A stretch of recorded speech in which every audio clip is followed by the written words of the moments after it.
हरियाणा में सभी 10 सीटों पर कलम खिलाने के इरादे से भारतीय जनता पार्टी ने अभी से कमर कस ली है। इस बात के संकेत 3 दिन पहले सोनीपत की गोहाना रैली में केंद्रीय गृह मंत्री अमित शाह ने भी दिए। खराब मौसम के चलते रैली में शिरकत न कर सकने पर शाह ने फोन के जरिए अपने 2 मिनट के वक्तव्य में हरियाणा सरकार के कार्यकाल और नीतियों की सराहना की तो 2019 की तरह सभी 10 सीटों पर कमल खिलाने की बात भी कही। शाह की इस बात से यह जाहिर हो गया कि पार्टी अकेले अपने बलबूते पर 2024 के चुनावी मैदान में उतरने की तैयारी में है। इससे पहले 2019 के लोकसभा चुनाव में भारतीय जनता पार्टी ने करीब 73,57,347 वोट लेते हुए सभी 10 सीटों पर जीत दर्ज की थी।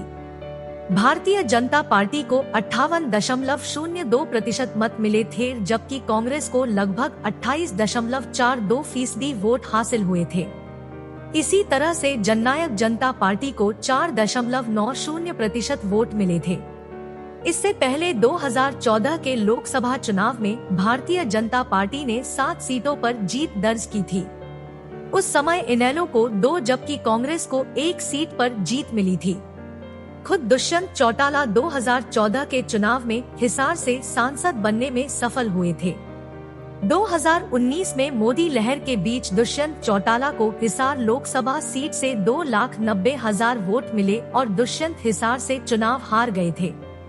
विधानसभा चुनाव में सियासी गणित इस तरह का बना कि भारतीय जनता पार्टी को जननायक जनता पार्टी के साथ गठबंधन करना पड़ा था। भारतीय जनता पार्टी को लगभग 38% वोटों के साथ 40 सीटों पर जीत मिली थी। ऐसे में भाजपा बहुमत के आंकड़े से 6 अंक दूर रह गई थी। इस तरह से भाजपा ने 10 सीटों पर जीत करने वाली जननायक जनता पार्टी और कुछ आजाद विधायकों के साथ मिलकर सरकार बनाई थी। उसके बाद हरियाणा में अब तक की उपचुनाव हुए हैं।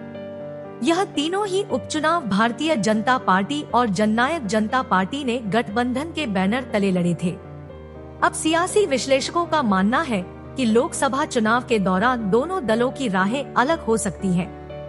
अभी हाल में जिला परिषद के चुनावों में भी भारतीय जनता पार्टी और जननायक जनता पार्टी ने अलग अलग चुनाव लड़ा था। हालांकि खुद दुष्यंत चौटाला ने पार्टी के स्थापना दिवस पर पिछले साल 9 दिसंबर को हुई भिवानी रैली में दावा किया था कि लोकसभा का चुनाव गठबंधन के बैनर तले लड़ा जाएगा। दुष्यंत ने तो राजस्थान में प्रस्तावित विधानसभा चुनाव भी गठबंधन के बैनर तले लड़े की बात कही थी। हरियाणा में 2024 में ही लोकसभा और विधानसभा के चुनाव होने हैं। खैर, अब केंद्रीय गृह मंत्री अमित शाह के संकेत के बाद यह जाहिर हो गया है कि भारतीय जनता पार्टी अकेले अपने बलबूते पर ही चुनावी मैदान में उतरने की रणनीति पर काम कर रही है। इस दिशा में पार्टी ने देश भर में 144 लोकसभा प्रवास सीटों का लक्ष्य निर्धारित किया है। इस लक्ष्य के अंतर्गत भी हरियाणा की सोनीपत, सिरसा और रोहतक सीटों को शामिल किया गया है। इन तीनों सीटों पर ही पिछली बार भारतीय जनता पार्टी ने जीत हासिल की थी। रोहतक में जीत का मार्जिन काफी कम रहा था। पिछले विधानसभा चुनाव में इन 3 लोकसभा सीटों के 27 विधानसभा क्षेत्रों में से 21 विधानसभा सीटों पर भाजपा को हार मिली थी।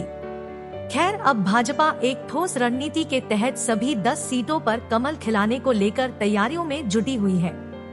इसी कड़ी में केंद्रीय मंत्री अमित शाह ने भी गोहाना रैली में पार्टी के पदाधिकारियों, नेताओं व कार्यकर्ताओं का जीत का मूल मंत्र दिया और साथ ही हरियाणा सरकार की नीतियों एवं कार्यकाल की भी जमकर प्रशंसा शाह ने की।